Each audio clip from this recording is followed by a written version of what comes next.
Hello everyone, it's Jamal Thomas. Welcome to the Progressive Soapbox. Guys, sorry if I somewhat look like hell this morning. I wasn't able to sleep and I've been up all night. Or at the very least, up since 1. I came... let's do the news. Let's do the news nonetheless. I'm leaving Michelle Wolf's picture up. The last video I did last night before I turned in, or at the very least before I stopped doing this, was Michelle Wolf's. I watched the entirety of her clip. I watched it with my audience. It was utterly hilarious. She intentionally went to the White House press club, or the White House dinner, press conference dinner, whatever they call it, and did these kind of intentionally somewhat vulgar jokes, but immediately aiming directly at the politicians and the media that was there, hobnobbing and rubbing shoulders, telling how awesome they were to each other, telling each other how awesome they were.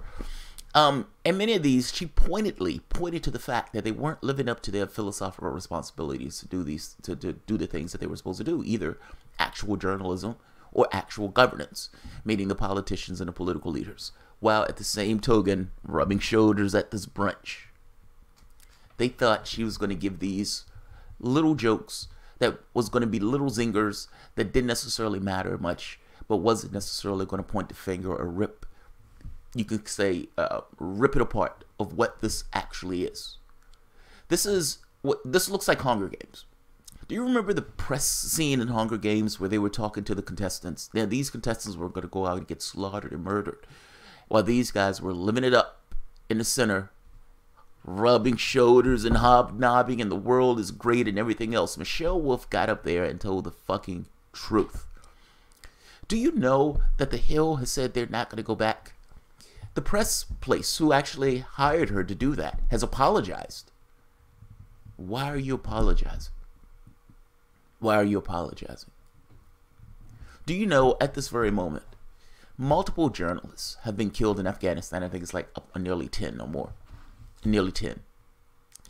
Israel has been out there murdering protesters. Wholesale, peaceful protesters, murdering them. Many of which had journalists clearly defined on their shirts. Flint still doesn't have water, as she alluded to.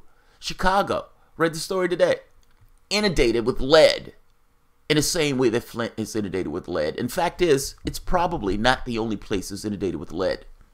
I understand that your feelings are hurt because she said things that kind of pinched you in a particular way that you didn't like pinched. But let's put this shit in perspective. There are real things that are going on in the world, and you are not living up to the responsibilities to which the Americans put into you. Whether this is political actors who, again, hobnobbing while there's still lead in Flint, lead in Chicago, and probably lead in other places, or the media, who's not reporting that stuff, who's ignoring that stuff, whose tales of tragedy and horror of regular everyday Americans are going to the side while they focus on ridiculousness and nonsense. Michelle Wolf did what needed to be done. Michelle Wolf did what a lot of people should do. She told the truth. She told the truth. That's something you don't see on the media very often. She told the truth. And let me explain what I mean by that. There is a such thing, when I do this show, I have to look over all of the news, all of the media, and I make certain judgments about what I show you based on my value system. What are the things that matter to me? What are the things that are important to me? And not just that, also I have to leverage that with what are the things that people want to actually see. I do that because I'm a small channel, and so I have to pay attention to the local trends, otherwise nobody would even know that I'm here. CNN has a different thing. They have a different tact. They have billions of dollars at their disposal. They have all sorts of journalists, an army of reporters, all of these things at their disposal. And what do you get?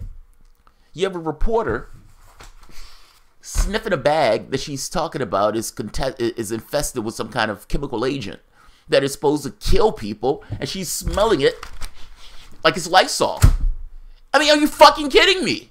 You have a Russian investigation that's been going on for 2 years where CNN has been fucking up over and over and over again, always in one direction, against Trump. It's not that I mind you going against Trump, but it looks like if you were really looking to go against the president for something, the emollients clause would be right there up at the top of the list, easy to go after. How come you didn't go after Bush for killing the millions of people? How come when the serious stuff come up, you automatically go for Donald Trump without asking whether or not what Donald Trump is doing is absolutely legal? Again, if you're looking for something to go after the Donald Trump, the illegality of the Syrian strikes would be at the top of the list. Why aren't you going after the idea that we're in all of these countries without really constitutional authority to be in those countries? And when the president or the branch or the presidential branch gives you this note of, well, we're using the Iraq thing, why don't you ever push back on that about the illegality of that? I'm asking these questions because there are things that actually affect Americans. Whether their kids, their brothers, their sisters, their mothers are going to war is one of those things.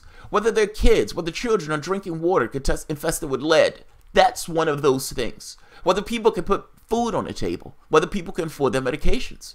The things, the fuckery that these politicians are doing. Do you honestly believe that Paul Ryan is a Christian? The guy who wants to take Medicare from somebody. Have you read the Bible? I'm trying to make this point to you that you guys are ludicrous and nonsensical. And you engage in ridiculousness in front of the American public constantly. What Michelle Wolf did was necessary and awesome. And if you guys have got your issues in a bunch, your asses in a bunch over this, it's too bad. It's too goddamn bad. Michelle Wolf, you're doing God's work. Good job. I'll leave it at that. I don't want this one to go long and have a bunch of news stories. But laying awake last night, I started to think of all these people being pissed off at what Michelle Wolf did. Michelle Wolf was fucking amazing. Not only was it funny, but it was relevant. She poked holes at each and every person, all of these media organizations. She said, I have no idea what Democrats do because you guys don't really do anything. She said, I had a porn, you could find me at my porn star named Reince Priebus, with this kind of idea of the salaciousness associated with the nastiness that is Reince Priebus in the Republican Party. The attacks on Donald Trump, saying that she doesn't believe Donald Trump is all that rich. I honestly don't believe Donald Trump is all that rich either. But whatever. I mean, she went after everybody. And she went after everybody for the very specific things that they're philosophically set to do, that they are fundamentally not doing. Ending it by saying there's still no clean water in Flint. Good job, Michelle. If nobody else told you, I'm pretty sure a lot of people did. But from this sector of the reality space, or this sector of the consciousness space, or this sector of perspective, let's say it that way, good fucking job. I loved your set. Good work. Thanks, guys.